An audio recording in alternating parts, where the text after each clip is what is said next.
د پاکستان د دفاع وزیر او د ISI د مشر سره د ملا عبدالغني برادر او ملا یعقوب مجاهد مهمه لیدنه. د پاکستان دغه لوړپوړي چارواکي د څه لپاره کابل ته راغلي او ملا یعقوب او برادر ولې لیدنه ورسره کړې؟ بشپړ حال را سره همدغه روانه ویډیو کې کتلی سئ. سلامونه قدرمنو لیدونکو، زموږ مشال پریس یوټیوب چینل ته ښه راغلاست. کابل ته د پاکستاني پلاوي سفر پر سوداګریزو، سیاسي او امنیتي مسایلو خبرې سوي. په افغانستان کې د طالبانو حکومت وایي د پاکستان د دفاع وزیر په مشرۍ یو پلاوی کابل ته رسېدلی او هلته یې له یو شمېر طالب چارواکو سره کتلي دي. په داسې حال کې چې په پاکستان کې په وروستیو کې د ناامنۍ پیښې زیاتې سوي، د دغه هیواد د دفاع وزیر خواجه آصف د یو لوړپوړي پاکستاني پلاوي په مشرۍ کابل ته تللی دی. د طالبانو د حکومت ویان ذبیح الله مجاهد وایي یاد پلاوي د ریاست الوزرا د لومړي مرستیال ملا عبدالغني برادر، دفاع وزیر ملا یعقوب مجاهد او نورو طالب چارواکو سره کتلي دي. مجاهد ازادي راډیو ته وویل چې یاد پلاوي له طالب چارواکو سره د دواړو هیوادونو ترمنځ پر کرښه د امنیتي ستونزو او دغه شان د افغانستان او پاکستان ترمنځ د سوداګرۍ د لا پیاوړتیا په اړه بحثونه او خبرې کړي دي. هغه زیاته کړه هغه مسایل چې بحث پرې وسو د دواړو هیوادونو ترمنځ په پوله وخت ناوخت د ناامنیو او ستونزو د رامنځته کېدو په اړه خبرې وسوې.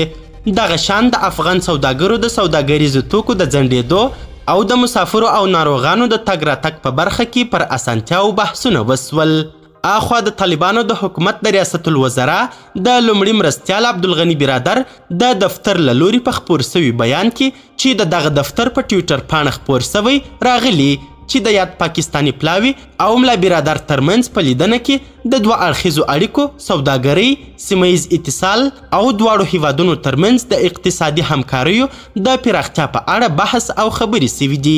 په بیان کې د افغانستان او پاکستان ترمنځ د اقتصادي اړیکو پر پراختیا ټینګار سوی او پکې راغلي سوداګریزې اړیکې باید له سیاسي او امنیتي مسایلو جلا وي.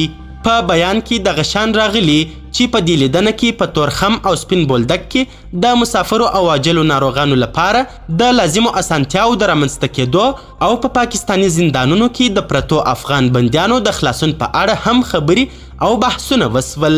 طالب چارواکو سره د دغه پلاوي د لیدنو کتنو په خپرو سوو تصویرونو کې لیدل کیږي چې په دې پلاوي کې د پاکستان د استخباراتي ادارې ISI مشر ندیم انجم، د افغانستان لپاره د پاکستان ځانګړی استازی صادق خان او یو شمېر نور چارواکي هم شامل دي. د یادونې ده چې د پاکستان د دفاع د وزیر خواجه آصف په مشرۍ پاکستاني پلاوی داسې مهال کابل ته سفر کوي چې د روانې اونۍ د یکشنبې ورځ ناوخته طالب چارواکو د ډیورنډ پر کرښه د تورخم دروازه وتړله او نن د درېیمې ورځې لپاره لا هم د هر ډول تګ راتګ په وړاندې تړلې ده. د طالبانو حکومت د دې کار لامل د پاکستان له لوري د ژمنو نه عملي کېدل یاد کړي وو، خو جزئیات یې نه وو ورکړي. قدرمنو لیدونکو، د ویډیو له کتلو مو نړۍ مننه. د لا زیاتو او نورو لحظه پر لحظه خبري مطالبو لپاره زموږ همدغه مشال پریس یوټیوب چینل سبسکرایب کړئ. تر بیا او بلې ویډیو ښه وخت، ښې چارې، د الله پامان.